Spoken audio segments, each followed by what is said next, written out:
ఒక పేద తల్లి తన కూతురి కోసం ఒక జత హై హీల్స్ కొనడానికి మాల్కు వెళ్ళింది. అక్కడి ధర చూసిన తర్వాత ఆమె డిస్కౌంట్ సెక్షన్కు వెళ్లి ఒక జత స్నీకర్లను ఎంచుకుంది. సరిగా అదే సమయంలో కూతురు కూడా అక్కడి నుంచే నడుచుకుంటూ వెళ్ళింది. ఆమె తన బాస్ కోసం కాఫీ తీసుకుని వచ్చింది. ప్రతిరోజూ ఆమె బాస్ పనులను చూసుకోవడమే కాకుండా ఆమె నవలలను తిరిగి రాయడంలో కూడా సహాయం చేసేది. సరిగా అప్పుడే ఒక షాప్ క్లర్క్ కొన్ని చెప్పులను తీసుకువచ్చాడు. ఆ అమ్మాయి ఆ చెప్పులను తీసుకుని బాస్ కాళ్ల దగ్గర ఉంచింది. కానీ ఆ అమ్మాయి మాత్రం ఒక పాత మురికి స్నీకర్లను మాత్రమే వేసుకుని ఉంది. ఆ తర్వాత ఆమె పక్కనే ఉన్న డిస్కౌంట్ ప్రాంతాన్ని గమనించి తన తల్లిని ఇతరులు పక్కకు నెట్టడం చూసింది. ఆమె వెళ్లి మాట్లాడదామనుకుంది. కాని తన చేతిలో బాస్ వస్తువులు ఉన్నాయని గుర్తొచ్చింది. బాస్ కూడా అక్కడికి వచ్చి ఇంత చౌకైన వస్తువుల కోసం అంతగా ఎందుకు కొట్లాడుతున్నారు అని అంది. సరిగ్గా ఆ క్షణంలో తల్లి నేలపై పడిపోయింది.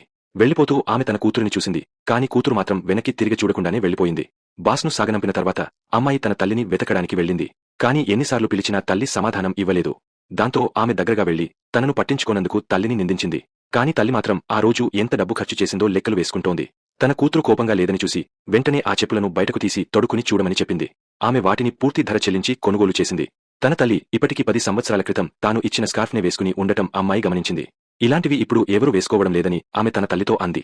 దాంతో తన కూతురు తనను చూసి సిగ్గుపడుతోందని తల్లి అనుకుంది.